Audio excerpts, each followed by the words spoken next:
If anybody has a question, please just raise your hand and we'll call on you. There's got to be people in here that have a ton of questions. Does anybody have a question right this minute? Yes, right here in the yellow. You could actually talk a little bit about making a cocoon, what it was like working with Ron Howard when it was Okay, now since I'm old and 7/8 deaf, you got to say it louder than that. He was asking about Cocoon and what it was like What do you want to know about it? to work with Ron Howard and the process of the filming. Oh, it was an interesting project from my point of view because I had the opportunity to work with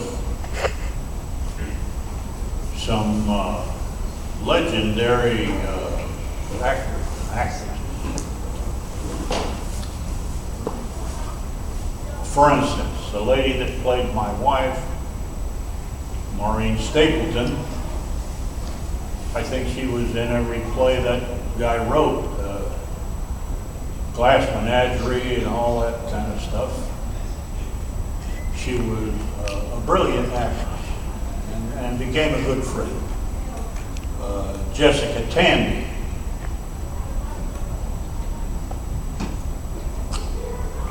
Originated the role of Blanche Dubois on Broadway. And I fell in love with her. She was 30 years older than I was, but she was a mainstream knockout. I loved her, and I love her memory. Her husband, Hume Cronin, I think he got an Academy Award for a movie called Watch on the Rhine. And Gwen Verdon was a legendary dancer and choreographer on Broadway.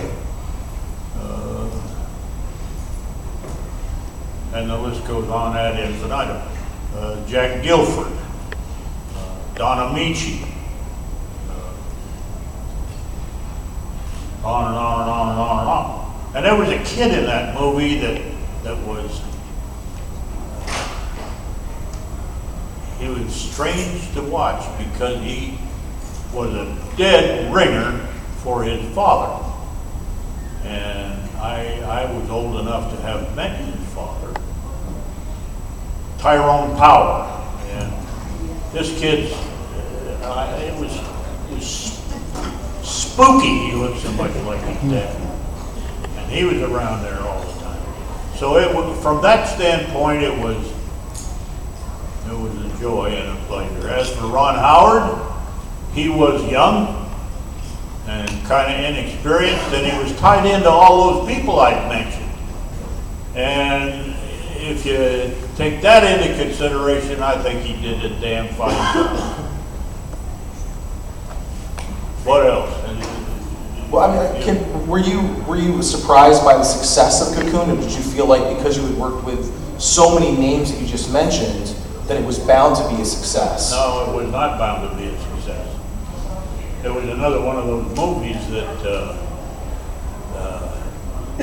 one thing I wasn't nuts about was when they put those little rubber dolls in it. I didn't see where they needed them. But all you folks are horror movie hounds, and you more than likely appreciated that a lot more than I did.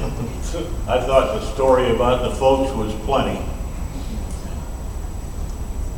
I was just kind of answered a lot of the questions. I was just going to ask about what was it like working with Don Amici in particular? Don Amici was, he and I became very, very good friends, and it's an odd combination.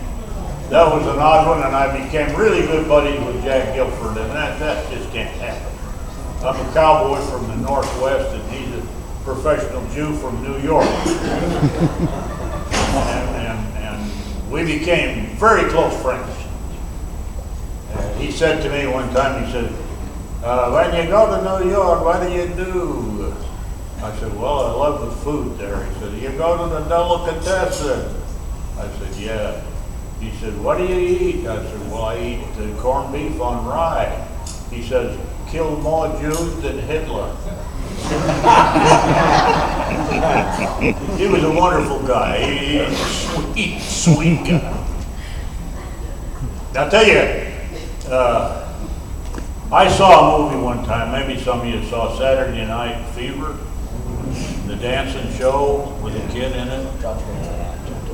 And the girl in it, her name was, still is, imagine, Karen Lynn Gorney. Does that name mean anything to anybody here?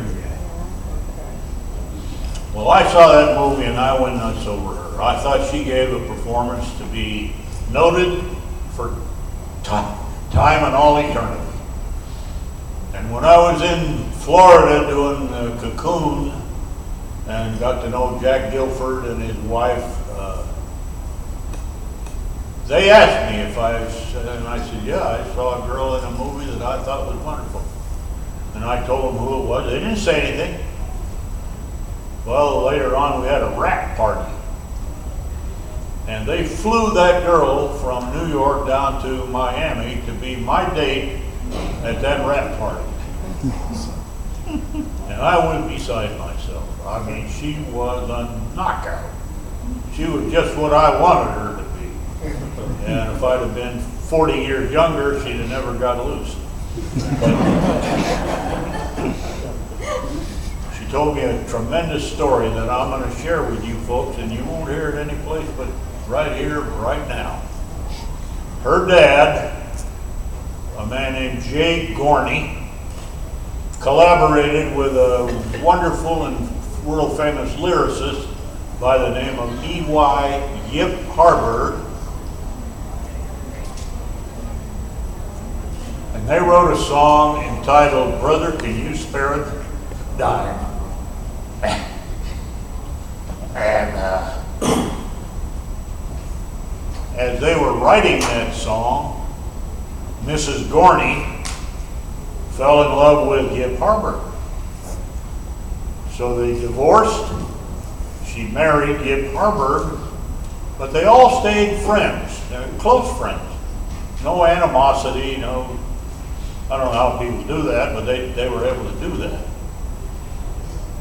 And then comes along my friend Jack Guilford, and he fell in love with this lady, and he said, would you consider divorcing him and marrying me? She said, and this is a quote, and you can put it in your family Bible because his daughter told it to me. She said, no, Jack, I love you dearly, but I've made it a rule never to marry anybody that didn't write, Brother, Can You Spare a Dime? On and on.